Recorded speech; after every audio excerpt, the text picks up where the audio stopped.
여러분 벌써 26년 두 번째 주가 밝아왔습니다. 그냥 한 주가 또 빠르게 지나갔죠. 저희가 앞으로도 오늘을 포함해서 4주 동안 저기를 우리 숲속교회의 핵심 가치에 대해서 나눌 겁니다. 그런데 여러분, 그 숲속교회의 핵심 가치가 사실 그 모든 것들이 하나의 목적을 위해서 설계된 것이죠. 하나님 나라 복음으로 살아내는 것. 그래서 그 복음을 전수하는 것. 그 중에 하나가 진실한 공동체입니다.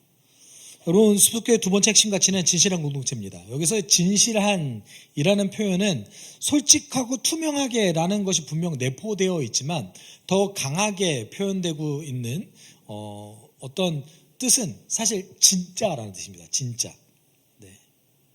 authentic이라는 영어 단어, 진짜의라는 형용사가 이 진실한 공동체에 좀 더 가까운 표현입니다.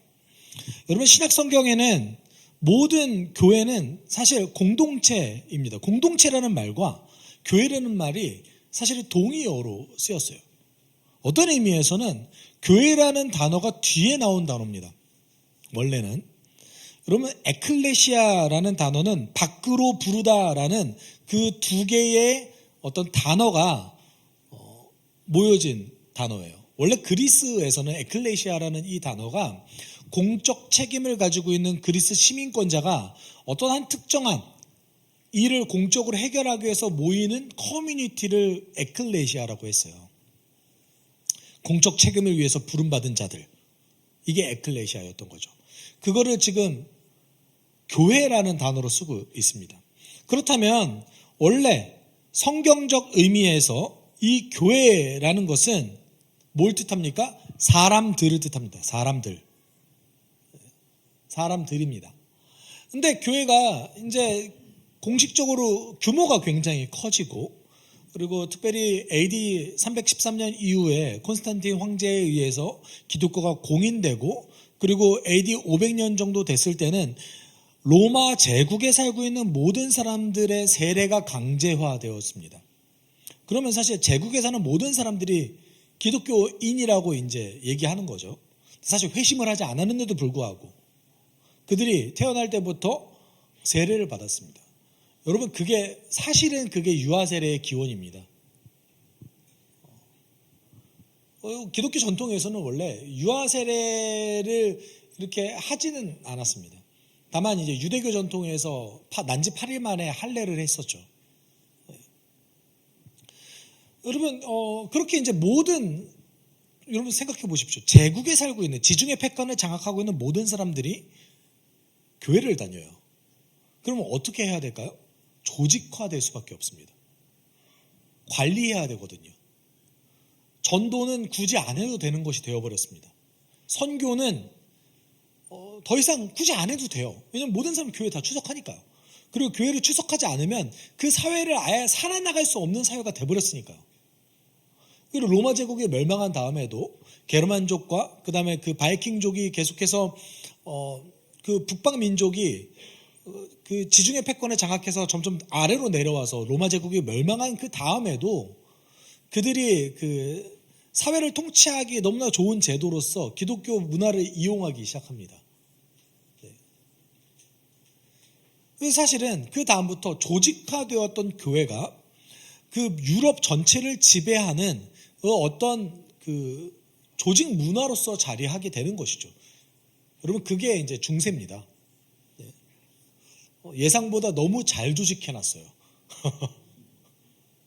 교회를 나가지 않으면 도저히 살 수 없을 정도의 문화를 너무나 잘 조직해놨습니다. 그래서 그 문화의 일종으로 지금도 우리가 극복하지 못했던 것이 뭐냐면 교회를 조직으로 한다는 것이에요.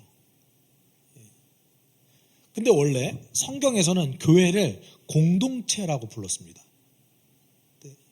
그럼 여러분, 모든 교회가 공동체입니까? 아니에요. 모든 교회가 공동체다라는 말은 틀린 말입니다. 우리가 그렇게 표현하지만 성경에 등장한 정체성을 가진 공동체가 교회라고 얘기합니다. 원래 성경은 그렇게 쓰였지만 여러분 역사적으로 시간이 지나면서 교회가 조직화되었어요. 근데 교회는 절대 조직이 아닙니다. 근데 안타까운 사실은 대부분의 교단들은 조직 교회를 교회로 취급해줘요. 아예 대놓고 정해져 있습니다. 조직됐니 미조직되어졌니. 왜 사실은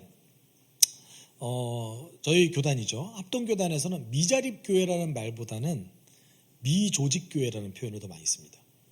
원래 그게 이제 교단적으로는 더 정확한 말이거든요. 그럼 조직되는 것의 기준이 무엇일까요? 장로가 세워졌냐 세워지지 않았냐가 조직됐냐 조직되지 않았냐의 차이입니다. 근데 이것이 성경적이냐라고 놓고 봤을 때 뭐 성경적인 부분이 있습니다. 분명. 장로라는 직분은 원래 교회를 세울 수 있는 자들이에요. 교회를 치리하고 담당하는 자들이 장로입니다. 그렇기 때문에 지도자, 영적 부모의 역할을 할 수 있는 지도자가 형성됐다라는 것은 교회가 든든히 섰다라는 것을 뜻하거든요. 적어도 1세기에서 3세기까지 교회 문화에서는. 그래서 장로가 세워졌다. 그것은 교회가 굉장히 든든히 서 있다라는 뜻을 가지고 있습니다. 그런데 문제는 이제 더 이상 이제 장로라는 직분이 또는 교회의 다른 직분들이 사람을 돌보기 위한 직분으로 생각되지 않는다라는 것이 문제예요. 교회의 조직을 운영하기 위한 하나의 직분으로 이해하지 사람을 돌보는 거 생각보다 많이 요새 안 하는 경우가 많아요. 여러분 또 한 가지는 한국교회 대략 한 70%의 교인들이 3,000명 이상의 교회를 추석하고 있습니다. 사람을 3,000명 넘어가는 교회에서 어떻게 돌봐요? 그러면 한 명이 10명 정도만 돌본다고 해보죠. 그럼 3,000명 규모면 10명을 돌볼 수 있는 영적 부모의 역할을 해야 되는 사람이 몇 명 필요해요? 300명 필요하죠. 네. 엄청난 일입니다. 네. 한 교회에 우리로 따지면 목자 역할을 할 수 있는 사람이 300명이 존재한다. 네. 아주 대단한 교회죠. 네. 그 정도 가능하다. 그러면 사실 규모가 커져도 전 개인적으로는 어떤 건강성을 유지할 수 있을 것 같습니다. 네. 그래서 교회의 성장은 사람을 돌볼 수 있는 사람이 존재하는가가 가장 중요합니다. 수석교회는 직분의 이름을 부르지 않습니다. 형제, 자매라고 부릅니다. 이거 여러분 직분 잘못된 거 아닙니다. 직분 건강한 겁니다. 그리고 직분은 굉장히 명예로운 거고 영광스러운 것입니다. 그런데 이제 제가 직분을 부르지 않았으면 하는 바람이 있는 이유는 무엇이냐면 어느 순간 한국교회를 출석하면 시간이 지나면 당연히 직분을 받아야 된다라는 생각을 하게 됐습니다. 하게 돼요. 그렇죠? 동의하지 않는데 어느 순간 서리집사 그 임명에 올라가 있잖아요. 나 이번 연도에 서리집사대? 원래 집사는 어떤 일을 하는 거죠? 교회에서 일하는 사람이 집사예요. 근데 아무 일도 하지 않는데 직분은 받고 있어요. 네. 근데 안 받으면 또 오히려 이상해요. 다 집사인데. 그래서 한국교회는 모든 사람의 간부화가 이루어지고 있잖아요. 사실은. 그리고 여러분 사실 그 교단 중에 장로가 있으면 안 되는 교단들조차도 장로가 있습니다. 한국교회는. 네. 침례교와 감리교는 원래 장로 있는 교단 아닙니다. 네. 그래서 미국 침례교 같은 경우는 디컨이라고 해서 장로 역할을 하는 사람이 집사죠. 그리고 감리교 같은 경우는 감독제이기 때문에 거기는 장로가 있으면 안 되는 곳입니다. 여러분이 알고 있는 그 교단의 이름이 있잖아요. 감리교, 침례교, 그 다음에 장로교. 이것은 교회를 운영하는 그 교회 정치를 뜻해요. 네. 이것만 해도 여러분 교단이 지금 어떤 것에 이름을 붙여주고 있습니까? 조직의 이름이 붙여져 있어요. 조직을 어떻게 운영하는가가 교단의 이름을 좌지우지하고 있습니다. 감독이 있느냐? 그러면 감리교. 네. 그다음에 회중 정치를 하느냐? 침례교. 네. 장로가 교회를 다스리고 있느냐? 뭐예요? 장로교. 이게 신학적 색깔과 상관이 없습니다. 그래서 여러분 장로교가 더 보수적이다 안 그런 경우도 있어요. 왜냐하면 한국 교회 내에서는 예수교 장로교도 있고 한국 기독교 장로회도 있잖아요. 한국 기독교 장로회는 우리나라에서 가장 진보적인 집단입니다. 과거 우리나라에서 데모를 가장 많이 했던. 네. 그래서 제가 그분들이랑 대화 나눴던 경험이 있는데 그 신학교 다닐 때 거기 이제 술 담배도 괜찮거든요. 학교 자체, 신학교 자체. 제가 다녔던 신학교는 술 담배 하면 제적당해요, 퇴학당해요. 그러니까 엄청난 문화 차이가 있는 거죠. 근데 이제 자기들이 데모할 때 이랬다고 하더라고요. 하나님을 위하여 하면서 술 마시면서 데모 나갔다고. 근데 이제 사역을 시작하면서부터 술 담배를 안 하기 시작했대요. 제가 그래서 형 그게 뭐예요? 라고 얘기했던 경험이 있습니다.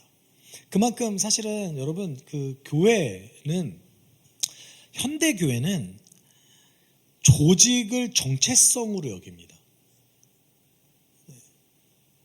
근데 여러분 성경은 교회를 뭐라고 얘기하고 있습니까? 사람들입니다. 하나님을 아버지로 모시고 함께 서로 사랑하기 위해 모여있는 사람들. 그래서 그 사랑하는 사람들이 어떤 한 사명을 가지고 한 방향성을 향해서 살아가는 자들, 그 자들이 교회입니다. 여러분 그것을 우리가 추구하는 것이 진실한 공동체입니다. 그래서 사실 이제 저희가 핵심가치 설교를 하고 나서 제가 에베소서 설교를 할 건데요. 에베소서 강의를 할 겁니다. 에베소서 강의를 하는 이유는 신약 성경 전체에서 교회의 정체성과 영적 형성에 대해서 가장 잘 이야기하는 성경이 에베소서이기 때문에 그렇습니다. 그래서 교회의 정체성에 대해서는 그때 굉장히 깊게 다룰 거기 때문에 오늘 진실한 공동체의 정체성 3가지 용어로 표현되고 있거든요. 하나님의 가족, 그리스도의 몸, 그리고 성령의 전입니다. 우리는 예수 그리스도 때문에 하나님의 가족이 된 사람들입니다. 실제 가족이 된 사람들이에요. 그 사람들이 그리스도의 몸으로서 그리스도를 머리로 삼아서 세상을 회복하기 위해서 무언가를 합니다. 몸의 역할을 하는 거죠. 그리고 함께 모였을 때 성령의 전으로서 하나님께 예배하는 공동체입니다. 이것을 굉장히 깊이 있게 우리가 에베소서 강의를 하면서 나눌 거예요. 오늘은 이 진실한 공동체가 어떻게 살아가는가, 실제 어떤 원리를 가지고 살아가는가, 이것을 보여주는 것이 로마서 12장입니다. 여러분 로마서 12장은 1절부터 8절까지 사실 공동체 원리, 첫 번째는 4절부터 8절까지는 다양성의 한 몸을 이루는 그리스도의 몸으로서의 교회를 처음 얘기합니다. 그리고 9절부터 21절까지 그리스도의 몸으로서의 교회는 어떻게 살아야 되는가, 교회 안에서는 어떻게 살아야 되는가, 교회 밖에서는 어떤 관계를 맺고 살아야 되는가, 이거 얘기하는 거예요. 그래서 오늘 진실한 공동체의 실제를 좀 함께 나눴으면 좋겠습니다. 바울은 9절 10절에서 이렇게 얘기합니다. 같이 읽어볼까요? 사랑에는 거짓이 없어야 합니다. 악한 것을 미워하고 선한 것을 굳게 잡으십시오. 형제의 사랑으로 서로 다정하게 대하여 존경하기를 서로 먼저 하십시오. 여러분 사랑에는 뭐가 없어야 된대요? 거짓이 없어야 된대요. 근데 여기서 얘기하는 거짓이 없어야 된대요. 그러면은 우리는 보통 이렇게 문자적으로 많이 받아들이잖아요. 그러면 선의의 거짓말은 어떡하지? 네. 그럼 내가 죄를 짓는 건가? 네. 그래서 이런 질문도 가끔 받아요. 만약에 제가 받았던 가장 이제 황당한 질문은 이런 질문이었습니다. 만약에 거짓말하면 안 되면은 누구한테 쫓기는 사람이 있으면 그 사람 이렇게 선의의 거짓말을 해서 그 사람 보호해주면 안 되는 거예요? 당연히 보호해야지, 무슨 소리 하는 거야. 제가 그런 질문을 받았던 기억이 있습니다. 이게 문자적으로 접근하는 게 위험해요. 그렇죠? 거짓 없는 사랑, 이게 문자를 정확하게 직역하면 위선 없는 사랑입니다. 위선 없는 사랑. 여러분 거짓 없는 사랑과 위선 없는 사랑 같은 말이에요? 다른 말이에요? 사실 다른 말이에요. 다른 말입니다. 그래서 여기서 얘기하는 것은 위선이 없는 사랑을 얘기합니다. 즉 바울은 사랑의 가장 중요한 요소로서 연기하지 말고 꾸며내지 않는 것, 그리고 가면을 쓰지 않는 것. 사실 여기서 위선이라는 단어가 뭘 뜻하냐면 액팅이에요. 액팅. 연기하는 거. 고대 그리스에서 연극이 굉장히 유명했거든요. 그래서 이 연극 문화가 어디까지 퍼져 있냐면 제국 전체를 퍼져 있었습니다. 연극하는 게. 액팅하는 사람들이 있었어요. 그렇게 액팅하듯이 사랑하지 말라라 이거예요. 위선으로 사랑하지 말아라 이거예요. 그래서 9절에서 강조하는 것은 솔직함이 아니라 솔직함이 아니에요. 그래서 여기서 우리가 착각하는 게 있습니다. 진실한 공동체라고 했을 때 그러면 내 감정에 솔직하는 것이 진실한 공동체겠구나. 네, 그거 아니라고 제가 말씀드렸어요. 그거 아니에요. 네, 내 감정을 배설하는 것이 솔직한, 물론 그런 요소가 없지는 않죠. 그렇지만 그런 게 아닙니다. 진짜 공동체라는 뜻이에요. 그래서 위선이 없는 사랑을 하는 것.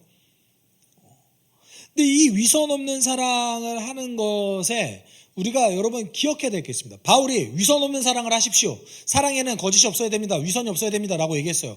그러면 다르게 얘기해 봅시다. 우리가 일반적으로 볼 수 있는 사랑에는 뭐가 많다라는 뜻이에요? 위선이 많다라는 뜻이에요. 이뿐 아니죠. 바울이 또 뭐라고 얘기해요? 악한 것을 미워하래요. 그리고 선한 것을 굳게 잡으래요. 다정하게 대하래요. 존경하기를 먼저 하래요. 반대로 얘기해 봅시다. 이거 왜 굳이 권면해요? 이거 잘하면 권면할 필요가 있어요? 여러분 바울은 처음부터 우리의 이 공동체는 한계가 분명하다는 것을 명확히 얘기합니다. 갈등이 우린 존재한다. 우리의 사랑에는 위선을 정말 쉽게 볼 수 있고 그리고 다정하게 대하는 거 쉽지 않다. 이거 굳이 권면까지 할 필요가 없죠. 그 비싼 종이를 써가면서. 갈등이 존재함을 얘기합니다. 우리가 선을 굳게 잡는 것보다 악을 더 선호한다. 여러분 우리가 얼마나 자기중심적이지 압니까? 이 자기중심성에서 벗어나기가 쉽지 않아요. 내 힘든 게 전부예요.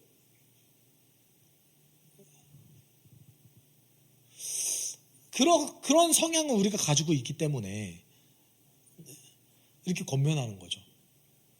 여러분 그렇기 때문에 이 위선 없는 사랑은 사실은 롤모델이 기준이 명확합니다.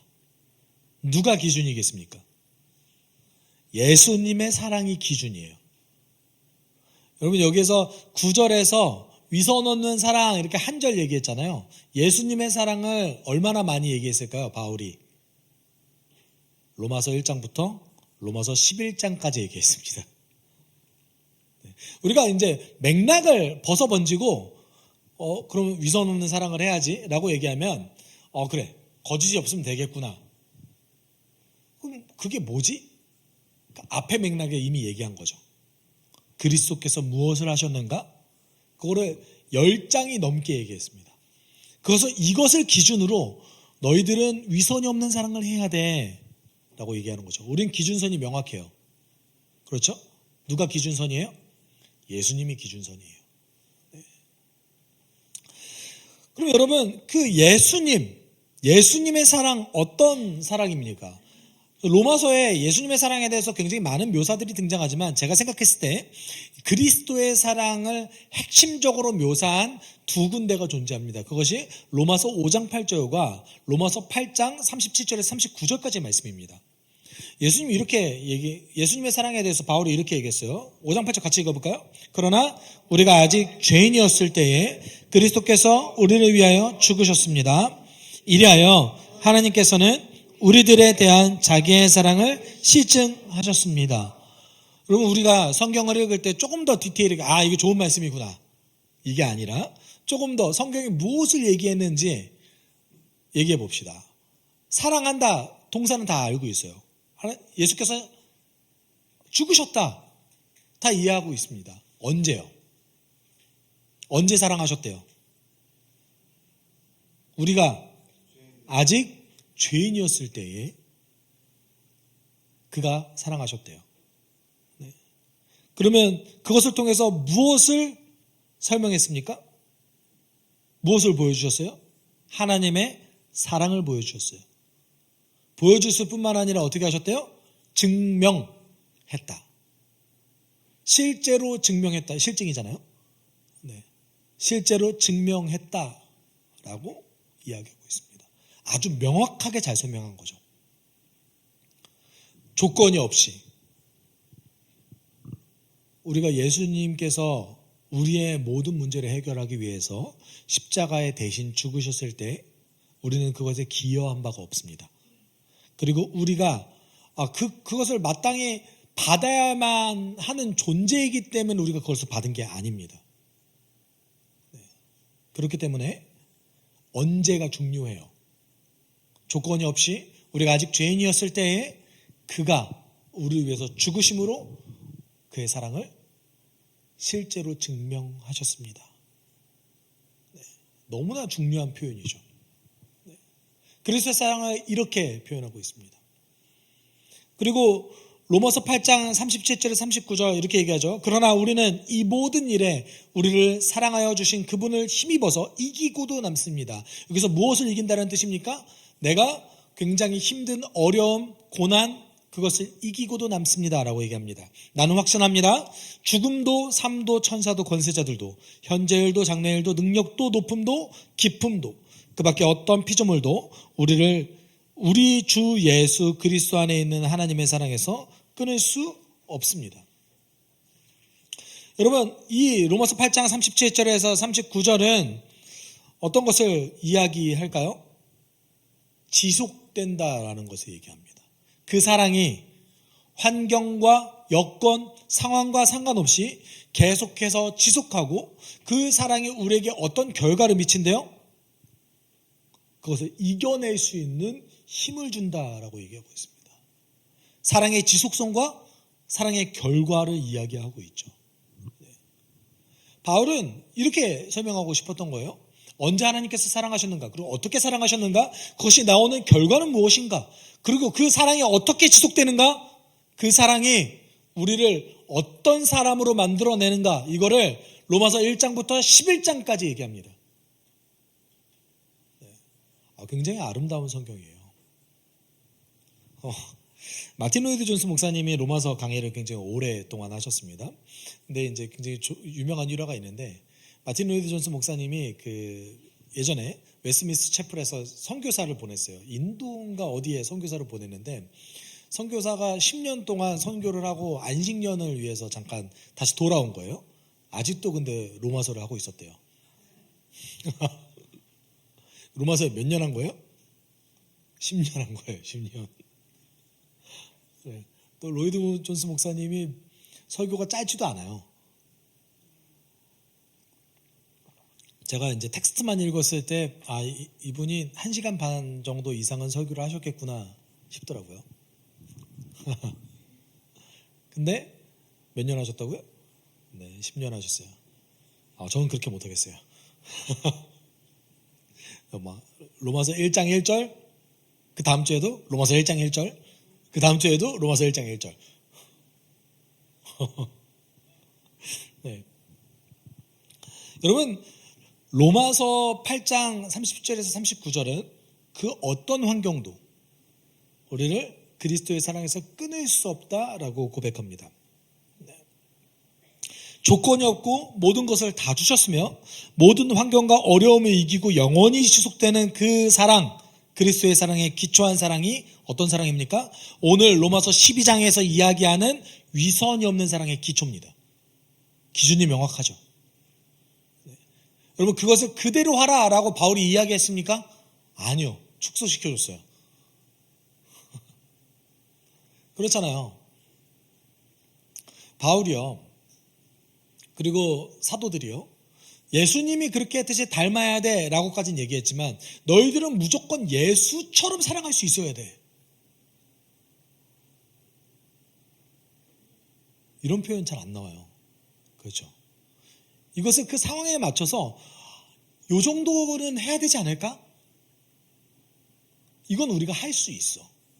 충분히 가능해. 성령께서 이런 사랑을 하는 거 도와주실 거야. 그리스도께서도 그것을 위해서 죽으셨어. 바울이 이렇게 설득하고 있는 거예요. 우리는 위선 없는 사랑을 할 수 있습니까? 없습니까? 할 수 있어요. 절대 할 수 없는 말을 우리에게 주지 않았습니다. 너무 어마무시한 것 같아요. 네. 그럼 여러분 그 사랑이 어떤 사랑인가? 그것을 사실 교훈이 많잖아요. 그 많은 것을 세 가지로 좀 요약을 해서 세 가지의 핵심 주제로 한번 살펴봤으면 좋겠습니다. 여러분 진실한 공동체는 감정이 아닌 태도로 유지됩니다. 위선이 없는 사랑은 감정을 얘기하는 게 아닙니다. 태도를 얘기합니다. 여러분 그래서 그 9절부터 13절까지 동사들만 살펴보면 이렇게 얘기하고 있습니다. 악을 미워하고 선한 것을 붙잡아라. 서로 다정하게 대하며 존경하기를 먼저 해라. 부지런히 일하며 성령이 주신 열정으로 주님을 섬겨라. 성도들이 쓸 것을 공급하고 손님 대접에 힘쓰라. 이렇게 이야기하고 있습니다. 뭐 중심입니까? 동사 중심이에요. 동사 중심입니다. 네. 어떤 내가 감정을 느껴서 그 감정에 동기부여된 대로 해라가 아니라 어떤 거예요? 태도, 이런 태도를 가지고 누군가를 섬겨라. 또는 이런 태도를 가지고 진실한 공동체 안에서 가지고 있어라. 이런 뜻입니다. 이런 태도를 가지고 행동해라. 네. 여러분, 성경이 감정을 무시하진 않습니다. 그렇지만 감정보다 태도를 더 중요하게 여깁니다. 근데 우리의 실제를 살펴보죠. 여러분, 우리의 실제 신앙생활에서 태도가 중요합니까? 감정이 중요합니까? 솔직히 얘기하죠. 감정이 더 중요하잖아요. 아니세요? 여러분 잘 보세요. 원래 우리는 말씀에 기록된 것을 믿고 이 기록된 것을 믿으면서 살아가려고 노력했을 때 성령께서 우리에게 힘을 주셔서 우리가 성령의 놀라운 것들, 하나님께서 일하시는 것을 체험하게 해주세요. 순서가 어떤 거죠? 말씀에 있는 그 사실들을 우리가 수용해서 그대로 살려고 노력했을 때 우리에게 뭐가 주어져요? 체험이 주어져요. 요 순서대로 하는지 신앙생활 볼까요? 여러분 어느 날 예배 말씀드리다가 체험을 했어요. 그렇죠? 이 체험을 간직하기 위해서 내가 수용하려고 노력해요. 아, 하나님 진짜 계시구나. 그렇죠? 그리고 이 체험을 다시 하기 위해서 예배를 다시 드려요. 이 안에 뭐가 사라졌어요? 뭐가 사라졌어요? 말씀이 사라졌어요. 이게 누구의 신앙생활의 경험이었냐면 저의 20대의 경험이었습니다. 그래서 제가 어떤 걸 했냐면 굉장히 은혜로운 집회를 이렇게 참여했을 때 참여를 한 다음에 조금 시간이 지니까 막 잊어버리는 거예요. 그때의 감격과 하나님께서 주셨던 그 마음을 잃어버리더라고요. 그래서 이렇게 1년, 2년 회심한 다음에 1년, 2년 지난 다음에 제가 그때 어떤 걸 하기 시작했냐면 집회가 끝난 다음에 뭘 적었어요. 하나님께서 나에게 어떤 마음을 주셨는지.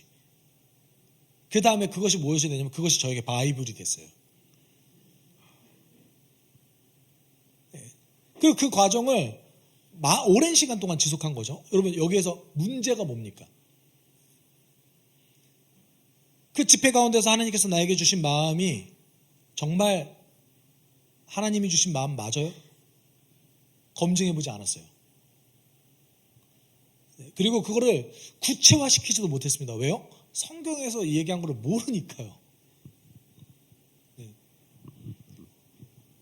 제가 그래서 밤낮 체험에 몰두했습니다. 뭐 그렇다고 제가 뭐 열심히 방언받기 위해서 노력하거나 뭐 이런 것보다는 열심히 찬양했어요. 고등학교 끝나고 와서 이제 교회 중고등부실 가서 피아노랑 기타 붙잡고 하루 종일 있고 그랬습니다. 네.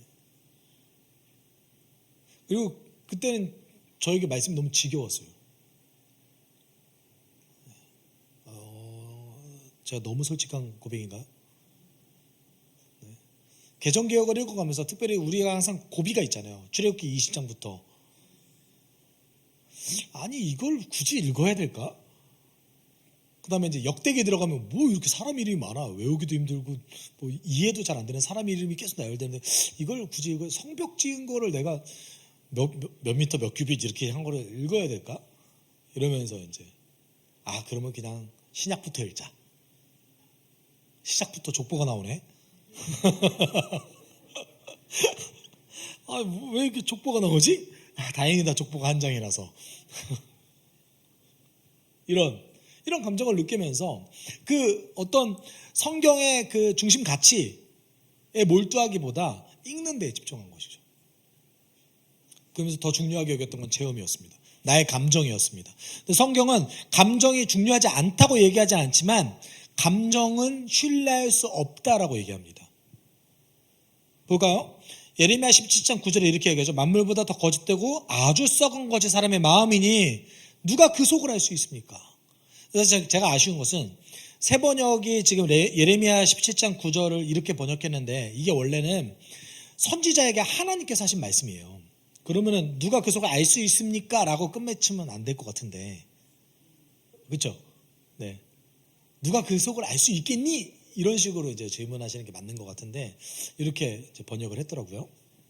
어찌되었건 예레미야 선지자에서 하나님께서 그 선지자에게 뭐라고 말씀하셨습니까? 인간의 마음은 뭐보다 거짓되고 썩었대요?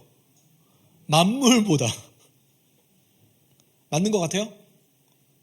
맞아요. 세상에 있는 것은 있는 그대로 거짓되지 않았습니다. 그렇죠? 뭐만 거짓됐어요? 사람의 마음이 거짓됐어요. 사실 어떤 의미에서는 거짓말은 인간이 발명한 겁니다. 그렇지 않아요? 거짓말은 세상에서 유일하게 인간만 해요. 심지어 우리 마음속에서는 수많은 진실과 거짓이 오고 갑니다. 환경의 영향을 받아서. 여러분 잠언 28장 26절에 이렇게 얘기하죠. 자기의 마음을 믿는 자는 미련한 자요 지혜롭게 행하는 자는 구원을 얻을 것이니라. 여기서 미련하다라는 말은 사실 여러분 이게 어떤 말이냐면 자신의 마음을 믿는 자는 멸망할 것이고 지혜롭게 행하는 자 뭐예요? 잠언의 맥락에서 하나님을 두려워해서 그 길을 걷는 자는 어떻게 한대요? 구원을 얻는다 라는 뜻이에요. 자기의 마음을 의지하는 자는 멸망하고 하나님의 지혜롭게 하나님을 두려워하며 지혜로운 삶을 살아가는 자는 구원을 얻는다. 여기서도 마음 뭐라고 합니까? 믿을 만한 게 못 된다. 너의 마음을 신뢰하지 말아라. 근데 우리는 우리의 마음을 신뢰하도록 많이 그렇게 세뇌됐죠. 네 마음 내키는 대로 해. 그게 맞는 거야. 망한다니까요. 그렇게 하면 망한대요. 여러분 이런 마음에 솔직하게 반응하지 마세요. 반응을 지연시켜야 돼요. 내 마음을 그대로 믿지 마세요. 내가 하고 싶은 거 다 하면 살면 망해요. 여러분 어른이 돼간다는 거 점점 성장한다는 거 그거 아닙니까? 우리의 인생이 하고 싶은 걸 다 하면서 살 수 있는 인생이 아니구나. 그래도 괜찮은 인생이구나. 내가 하고 싶은 거를 다 하면서 살면 나의 가족과 나의 지인과 나 스스로가 망가지는구나 라는 것을 알아가는 것이 성숙입니다. 그거 우리 인정하잖아요. 그래서 힘들어하잖아요. 뭐가 안 돼서. 다 잘 되면 좋죠. 누구나 다 그걸 꿈꾸죠. 여러분 진실한 공동체는 태도로 유지됩니다. 그리고 두 번째 진실한 공동체는 연약한 사람을 먼저 돌봅니다. 13절에 이렇게 얘기하죠. 같이 읽어볼까요? 성도들이 쓸 것을 공급하고 손님 대접하기를 힘쓰십시오. 여러분 여기서 성도들이 쓸 것을 공급한다라는 표현은 교회 안에 궁핍에 처한 사람들에 대해서 그들의 쓸 것을 적어도 정말 돈이 너무 없어서 길거리를 유랑하거나 돈이 너무 없어서 치료를 받지 못하거나 이러지는 말자라는 거죠. 그리고 당시 그 1세기 시대 상황에서 가장 어떤 그 연약한 자, 약자에 속했던 나그네, 길거리를 유랑하면서 여기저기를 돌아다녔던 그 손님들, 나그네거든요. 그 나그네들을 잘 대접해줘라. 특별히 성도들 중에서 나그네는 먼저 대접해줘라. 약자들과 함께 하라고 이야기하고 있습니다. 심지어는 뭐라고 얘기해요? 15절, 16절에서는 우는 사람들과 함께 울고 비천한 사람들과 함께 사귀십시오라고까지 이야기합니다. 근데 여러분, 우리가 기억해야 될 것이 있습니다. 예수께서도 약자의 친구가 되어주셨어요. 죄인이라고 불린 사람들의 친구가 되어주셨고 그들과 함께 식사하셨고 그들과 함께 했습니다. 그렇지만 그들이 악의적으로 예수를 이용하는 것을 용납하진 않으셨습니다. 우리가 이 사이는 잘 지켜야 되는 거죠. 약자를 섬겨야 된다, 맞습니다. 그들의 쓸 것을 공급해야 되는데 맞습니다. 그렇지만 그들이 의도적으로 악한 마음으로 이용하는 것을 허용하라라는 말은 아니에요. 우리는 그 중간 사이에 선을 지켜야 되는 것이죠. 그리고 세 번째는 우리 같이 읽어볼까요? 진실한 공동체는 갈등을 피하지 않고 다르게 해소합니다. 네. 우리 갈등이 생길 때 어떻게 합니까? 몇 가지 선택지가 있죠. 첫 번째, 싸운다. 그렇죠? 그래서 갈등을 더 일으킨다. 내 분이 풀릴 때까지 싸운다. 죄송합니다. 분이 풀려요? 풀리세요? 네. 여러분, 어느 시점에 돼야 분이 풀립니까? 그 사람이 무너지는 것을 볼 때까지 해야 분이 풀려요. 제가 안 해봐서 잘 모르겠지만 살펴보니까 그런 것 같아요. 네. 여러분, 그래서 진실한 공동체에 대해서 바울이 뭐라고 얘기했냐면, 일단 첫 번째, 예방을 좀 해봐라 이렇게 얘기해요. 예방을 하라 이렇게 얘기해요. 갈등은 확실히 있을 건데 그렇지만 예방을 좀 해보는 게 어떨까라고 얘기하는 것이 16절이에요. 16절 같이 읽어볼까요? 서로 한 마음이 되고 교만한 마음을 품지 말고 비천한 사람들과 함께 사귀고 스스로 지혜가 있는 채 하지 마십시오. 여러분, 16절은 갈등에 미리 생길 것을 예방하는 게 좋겠어라고 얘기하는 거거든요. 한 마음을 품으라는 것은 동일한 관심과 동일한 경험을 하라는 뜻이 아닙니다. 한 방향성을 가지라는 뜻인 거죠. 네, 한 방향성. 여러분, 교회는 하나의 방향성이 존재합니다. 모든 사람이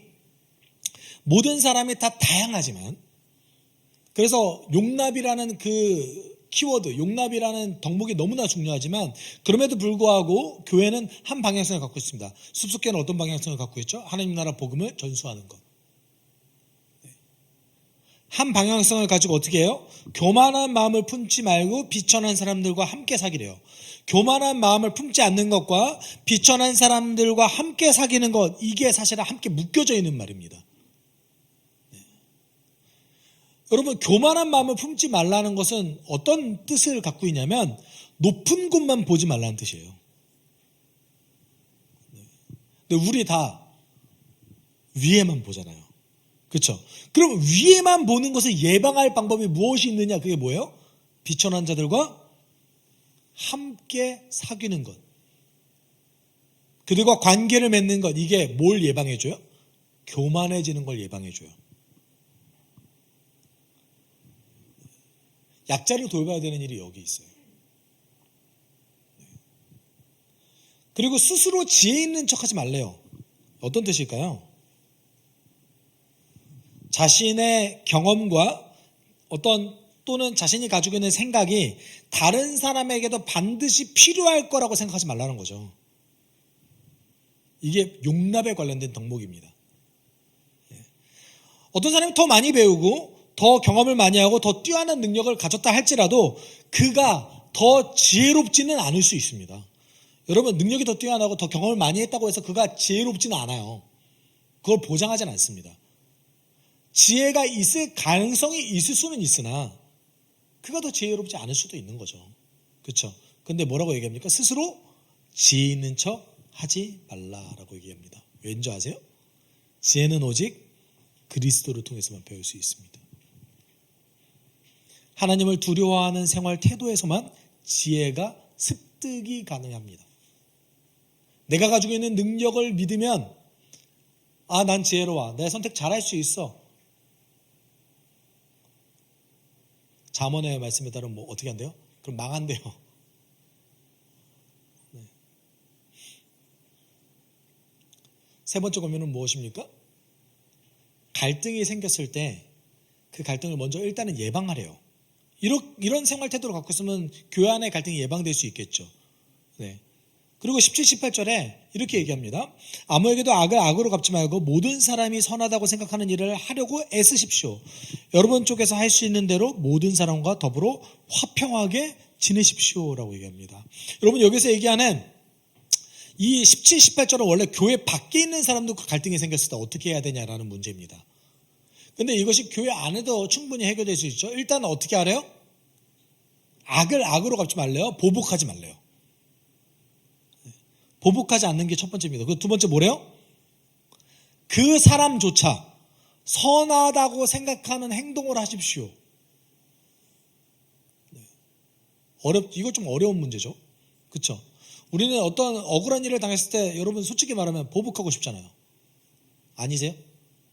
여러분 이게 범죄를 참으라는 얘기는 아닙니다. 아셨죠? 네. 기준이 명확해요. 나를 무너뜨리는 거는 하면 안 돼요. 용납을 한다 할지라도. 그렇죠? 다만 보복은 하지 말라는 거예요. 네. 보복하지 말래요. 그걸 어떻게 해요? 그 사람의 기준에서조차 선한 일을 하는 것을 도모하래요. 근데 그럼에도 불구하고 결과가 좋지 않을 수 있다 없다? 있다. 를 18절에 얘기합니다. 어떻게 얘기해요? 여러분 쪽에서 할 수 있는 대로. 이 말이 어떤 뜻일까요? 가능하다면 노력을 해보는데 최대한 가능하다면 계속 해봐. 화평하게 지내려고 해봐. 근데 여기에 뭐를 내포하고 있어요? 안 될 수도 있어. 네. 안 될 수도 있어. 한계를 얘기한 거죠. 그래서 그 뒤에 뭐라고 얘기합니까? 보복은 하나님께서 해주실 거야. 이걸 얘기하는 거예요. 네. 여러분 할 수 있는 대로라는 말은 우리에게 사실은 소망을 주는 말이에요. 너 이거 무조건 해야지만 이 결과가 나타날 거야 이게 아니라 노력해봐라라는 뜻이기 때문에 그렇습니다. 이렇게 하도록 노력해보겠니? 그러면 더 좋은 결과가 있을 거야. 여러분 깨진 세상을 살아가는 우리의 현실은 진실한 공동체를 이루기 어려운 환경입니다. 그건 확실합니다. 우리의 자기중심성은 공동체를 원하지만 공동체를 무너뜨리려는 속성을 갖고 있습니다. 왜냐하면 우리밖에 모르기 때문에 그렇습니다.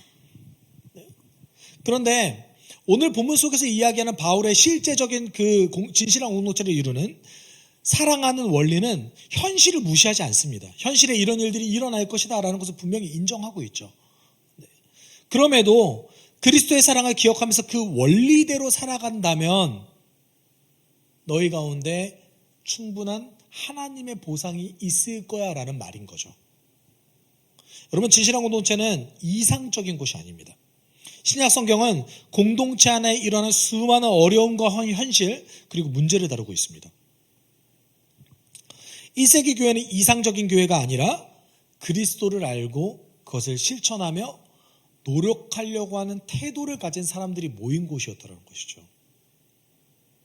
우리가 추구하는 공동체가 그런 공동체입니다. 네. 여러분 그 노력을 하나님께서 절대 잊지 않으실 겁니다. 빌립보서 1장 6절 바울이 이렇게 선언했습니다. 같이 읽어볼까요? 선한 일을 여러분 가운데서 시작하신 분께서 그리스도 예수의 날까지 그 일을 완성하리라 나는 확신합니다. 하나님께서 그리스도를 통해 우리 안에 이미 선한 일을 행하셨습니다. 우리는 그를 받아들였고 그의 자녀가 되었습니다. 우리 안에서 선한 일을 행하시는 그 하나님께서 우리를 어떻게 하실 거래요? 완성시키실 것이래요. 우리는 그 안에서 그 사랑의 가르침을 유지하려고 하는 태도, 그것을 치열하게 살아가면서 노력하려고 하는 태도를 가지고 있는 것으로 충분합니다. 우리 하나님께서 그 교회를 세우실 겁니다.